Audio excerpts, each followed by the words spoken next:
Nemojmo se obmanjivati. Neadekvatnost je deo veličine. Jer šta je ono čega se čovek plaši? To je stid zbog neuspeha. A kako se postaje velik? Prevazilaženjem toga.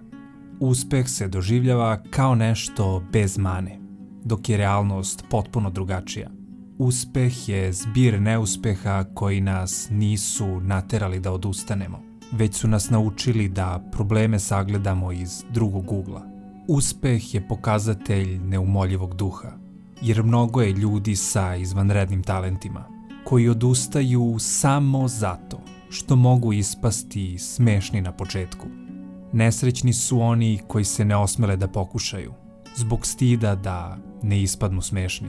Srećni su oni koji su se osmelili, pokušali i pali, jer su vidjeli da je strah bio samo u njihovoj glavi i da je svaka neadekvatnost prolazna.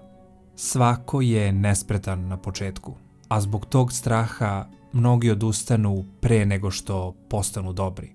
Neadekvatnost nije suprotnost veličine. Ona je njen početak.